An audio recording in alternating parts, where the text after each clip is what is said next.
اور جب یہ ہندوستان میں آئے تو جب ہندوستان میں پہنچے تو یہاں کے ایک اس وقت کے دربار کے ایک بہت ہی معروف شخصیت عماد الملک، وہ بہت بڑی شخصیت تھے، اور ان کی بیٹی تھی جن کا نام تھا دولت ناز، اور یہ بہت ہی نیک خاتون تھیں. تو انہوں نے اپنی بیٹی کا نکاح سیف الدین محمود کے ساتھ کیا، اور نتیجہ یہ ہوا کہ ان کے ہاں 3 بیٹے پیدا ہوئے، جن میں سے ایک لال گوہر، جن کا ہم اس وقت تذکرہ کر رہے ہیں، جن کا نام ہم ادب اور فخر سے لے رہے ہیں، یعنی طوطی ہند امیر خسرو رحمۃ اللہ علیہ. ان کا پورا نام ہے ابو الحسن یمین الدین امیر خسرو. کچھ لوگ ان کو خسرو پڑھتے ہیں، کچھ خسرو پڑھتے ہیں، کچھ خسراو پڑھتے ہیں، لیکن ان کا جو صحیح تلفظ ان کے نام کا ہے وہ ہے خسرو. تو یہ بچپن سے ہی بڑے زیرک تھے، بڑے ہی چالاک تھے، اور بہت ہی نیک دل انسان تھے، اور ان کی والدہ نے ان کو بہت ہی زبردست اور نیک تربیت کی تھی. سلام اس ماں پہ کہ جنہوں نے ایسا لال و گوہر جنا تھا. تو بات یہ ہے کہ یہ پیدا ہوئے 651 ہجری میں، یعنی اگر ہم انگریزی حساب سے لیں تو وہ بنتا ہے 1252، یعنی 1252، یعنی عیسیٰ علیہ السلام کا آسمان پہ اٹھانا. اس کے بعد جو تاریخ عیسائی لکھتے ہیں تو وہ ہے 1200، جس کو ہم اے ڈی کہتے ہیں. تو ہمارا عقیدہ یہ ہے، ہم یہ نہیں کہتے امینو ڈمینو یا after the death of Christ. ہمارا عقیدہ یہ ہے کہ عیسیٰ علیہ السلام کو آسمان پر اٹھایا گیا تھا.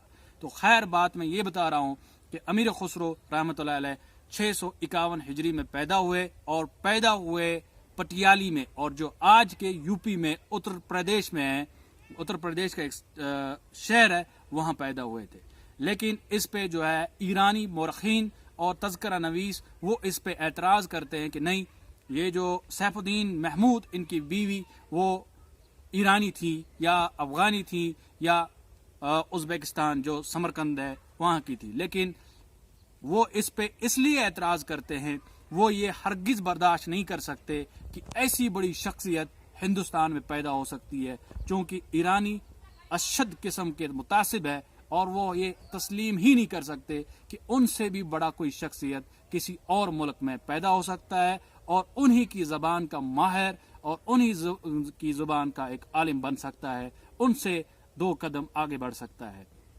اس حوالے سے انہوں نے اپنی من گڑت روایتیں گڑی ہیں اور کہتے ہیں کہ وہ ان کی والدہ بیرون ملک کی تھی. نہیں، ایسا بالکل بھی نہیں ہے. ان کی والدہ ہندوستان کی تھیں اور پٹیالی کی تھیں، اور ان کے والد کا نام تھا عماد الملک، جو سلطان التتمش کے دربار کے بہت ہی معتمد انسان تھے. تو یہ ان کی والدہ کا نام تھا دولت ناز. 651 میں ان کی پیدائش ہوتی ہے. لیکن ان کا سفر ایسا ہوتا ہے، زندگی کا سفر، کہ جب یہ صرف 8 ماہ کے ہوتے ہیں تو ان کے والد بڑے عقیدت مند ہوتے ہیں، بڑے نیک دل مسلمان ہوتے ہیں. تو وہ اس وقت کے دہلی کے جو نیک بزرگ، یعنی جن کا پوری دنیا میں نام ہے، خواجہ نظام الدین اولیاء رحمۃ اللہ علیہ، وہ اس وقت بذات خود حیات تھے. تو ان کے پاس ان کو لے کے ان کے پاؤں میں ڈالتے ہیں اور کہتے ہیں، عرض کرتے ہیں، یا پیر ان کی آپ بیعت فرمائیں. تو وہ ان کی بیعت، ابھی یہ 8 ماہ کے ہی ہوتے ہیں، ان کی بیعت فرماتے ہیں. امیر خسرو، ان کا پڑھنا ہمارے لیے اس لیے لازمی ہے کیونکہ یہ ایک ورزٹائل شخصیت تھی. یہ علم میں بھی صف اولا کے شخصیت ہے، یہ دنیاوی لحاظ سے بھی صف اولا کے شخصیت ہے، یہ تصوف کے لحاظ سے بھی صف اول کے شخصیت ہے. یہ میوزک، انہوں نے میوزک کو جنا ہے، قوالی کو جنا ہے، میوزک کے حوالے سے بھی یہ صف اول کے شخصیت ہے. آئیے میں آپ کو اب تفصیل سے ان کے بارے میں بتاتا ہوں. یہ شخصیت ابھی چھوٹی ہی شخصیت ہوتی ہے تو یہ بچپن سے ہی شعر کہنا شروع کر دیتے ہیں. تو ایک دن ایسا ہوتا ہے کہ ان کے علاقے میں ایک بہت ہی قابل انسان جن کا نام ہے خواجہ اصیل، اور وہ اس وقت کے کوتوال کے ان کے ملازم ہوتے ہیں، تو ان کے پاس یہ جایا کرتے تھے، تو وہ کچھ خط و کتابت کیا کرتے تھے۔ تو ایک دن وہاں پہنچے تو وہاں اور شخصیات تھیں، تو ایک شخص کے ہاتھ میں بیاض تھی، اور جب خواجہ اصیل نے ان سے کہا کہ یہ بچہ کچھ گوں گاں کرتا ہے، لیکن معلوم نہیں کہ ان کے گوں گاں کا کچھ مطلب بھی ہے یا نہیں، تو پھر وہ ان کے ٹیسٹ کے لیے کچھ چار بے جوڑ الفاظ بولتے ہیں جو آپس میں نہیں ملتے، اور کہتے ہیں کہ بچے اس پہ آپ ذرا شعر کہیں۔ تو میں آپ کو وہ شعر سناتا ہوں۔ لفظ بے جوڑ کیا ہوتے ہیں؟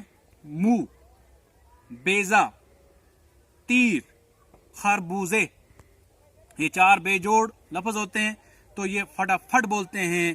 ہر موئی کی دردو زلف ان سنمس، صد بیزے امبرین بر ان موی سنمس، چون تیر بدان راست دلش را زیرا کے، چون خربوزے دندانش درون شکمس۔ تو یہ فٹافٹ ان کو جواب دیتے ہیں، تو وہ اسی وقت پیش گوئی کرتے ہیں کہ یہ شخصیت ایسی شخصیت بنے گی کہ یہ بڑے بڑے اساتذہ جو بڑے بڑے علماء ہیں ان کو پیچھے چھوڑیں گے۔ اور ایسا ہی ہوا کہ ابھی یہ 16 سال کے ہی ہوتے ہیں تو یہ اپنا پہلا دیوان مکمل کرتے ہیں، جس دیوان کا نام ہے دیوان تحفۃ الصغر۔ اور اس میں انہوں نے اپنے جوانی کے ابھی جو ان کا شباب ہے، شباب کا کلام انہوں نے اس میں چھاپا ہے۔ اور اس کے بعد 16 سے لے کے 24 سال بلکہ 34 سال تک جو ان کا کلام بنتا ہے اس کو یہ اپنے دوسرے دیوان میں چھاپتے ہیں، جس کا نام ہے دیوان وسط الحیات۔ اور اس کے بعد جب یہ جوانی میں پہنچتے ہیں، مکمل جوان ہوتے ہیں، یعنی 34 سے لے کے 44 تک، تو یہ اپنا زبردست کلام شائع کرتے ہیں جس کا نام ہے غرۃ الکمال، اس میں چھاپتے ہیں۔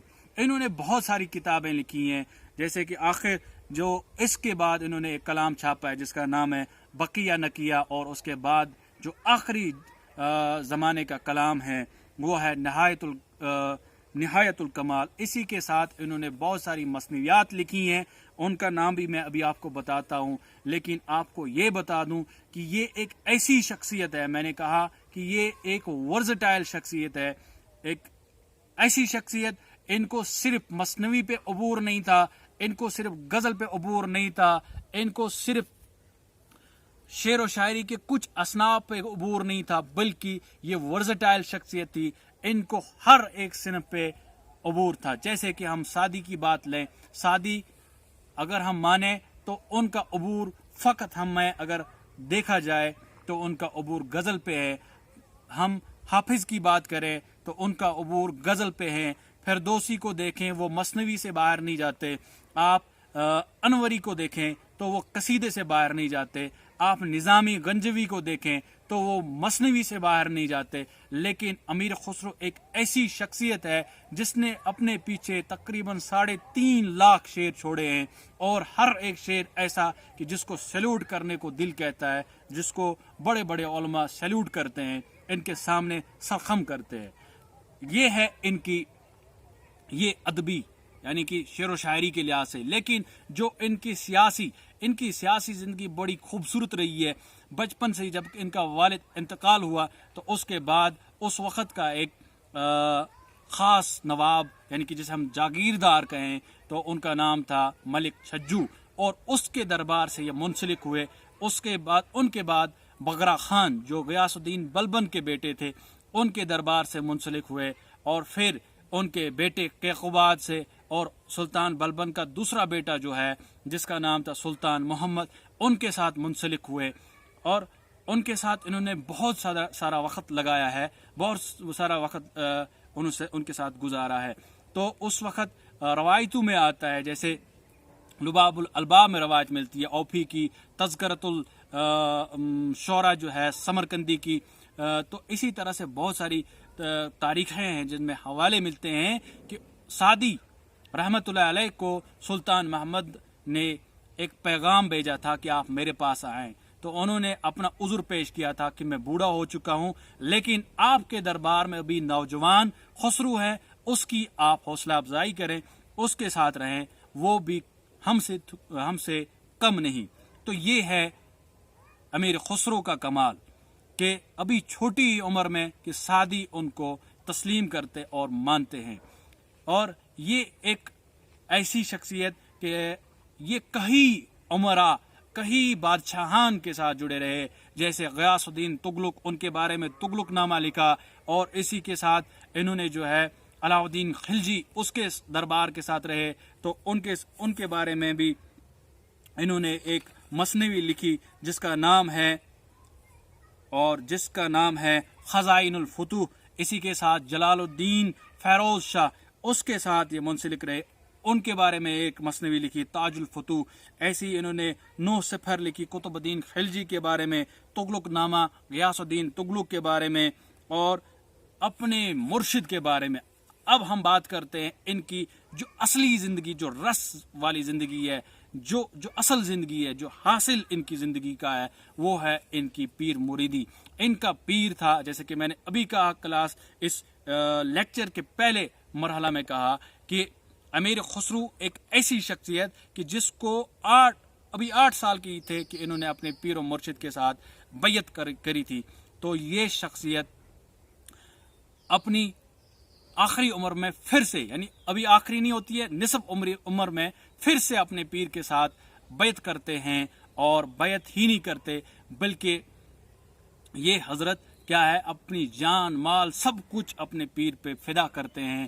اور ایک واقعہ میں آپ کو سناتا ہوں کہ یہ حضرت ایک دن دکن میں ہوتے ہیں، اور ان کے پیر کے پاس ایک بدو آتا ہے، ایک عام بندہ آتا ہے، اور ان سے عرض کرتا ہے کہ آپ مجھے کچھ دے دیجئے۔ ان کے دربار میں اس وقت کچھ نہیں ہوتا، وہ اپنی چپل اتار کے دیتے ہیں، اور جب وہ دکن پہنچتے ہیں تو امیر خسرو کو بو آتی ہے، وہ کہتے ہیں بوئے پیر میں آئے، مجھے پیر کی بو آ رہی ہے۔ اور جب سونگتے پہنچتے تو اس بدو کے پاس پہنچتے ہیں اور کہتے ہیں کہاں تھے؟ کہتا ہے کہ میں دہلی گیا تھا نظام الدین اولیاء کے پاس، اور انہوں نے اپنی چپل دی۔ تو ان کے پاس اتنی دولت ہوتی ہے، یہ کہتے ہیں کہ یہ جو سارے اونٹ ہے، اس پہ میرا مال ہے، غلام یہ سارے میرے ہیں، جا یہ میں تجھے دیتا ہوں اور یہ چپل مجھے دیں۔ اور جب وہ چپل لیتے ہیں اپنے دستار میں لگا دیتے ہیں، اور فخر سے آتے ہیں دوڑے اور دہلی پہنچ جاتے ہیں، اور اپنے پیر سے اب ان کا یہ ہوتا ہے کہ میں اب اپنے پیر کو دکھاؤں کہ مجھے آپ کے ساتھ کتنی زیادہ محبت ہے۔ اور پیر وہیں سے کہتے ہیں خسرو ارزاں خریدی، اے خسرو تم نے سستا خریدا۔ تو یہ ان کا کنیکشن تھا، مرید دکن میں بیٹھا ہوا، پیر دہلی میں بیٹھا ہوا، اور یہ ایک دوسرے کو کہاں سے کہاں پیغام سناتے ہیں۔ تو یہ ایک عظیم شخصیت ہے، یہ وہ شخصیت ہے جس نے اپنے قشب سے لامکاں کا بھی صبر کیا، جیسے کہتے ہیں نمی دانم چ منزل بود شب جائی کہ من بودم، بہر سو رقص بسمل بود شب جائی کہ من بودم، پری پیکر نگارے سرو کدے لالا رخسارے، سراپا آفت بود شب جائی کہ من بودم، خدا خود میر مجلس بود اندر لامکاں خسرو۔ اے خسرو جو لامکاں ہیں، ادھر خدا خود محفل کے لیڈر تھے، محمد شمع محفل بود شب جائی کی من بودم، اور جس رات جہاں میں تھا وہاں خدا خود محفل کے امیر تھے، اور وہاں کا شمع جو جل رہا تھا، جو پوری محفل کو روشن کر رہا تھا، وہ تھے میرے محمد، میرے محبوب۔ اور ان کی زندگی کے بارے میں انشاءاللہ ایک اور ویلاگ آپ کے بارے میں آپ کے ساتھ شیئر کرنے جا رہا ہوں انشاءاللہ الرحمن۔ اور تب تک کے لیے آپ میرے ساتھ جڑے رہیں، اس ویڈیو کو لائک کریں، شیئر کریں، اور دوسروں کے ساتھ شیئر کریں، اور خود ریسرچ کرنا شروع کریں امیر خسرو کے بارے میں، چونکہ یہ چھوٹی شخصیت نہیں، یہ ایک ایسی شخصیت ہے، میں تو یہ کہتا ہوں کہ ایران بھی اس کا مقابلہ، ایران کی جتنی بھی بڑی شخصیات ہیں وہ ان کا مقابلہ نہیں کر سکتی۔ تو یہ ہے امیر خسرو، یہ ہے ہمارے سب کانٹیننٹ، خاص طور پر یہ جو ہندوستان ہے ہمارا فخر ہے، اس پہ ہمیں ناز ہونا چاہیے۔ میں ایک اور ویلاگ لے آتا ہوں، تب تک کے لیے اپنا خیال رکھیے، اللہ حافظ۔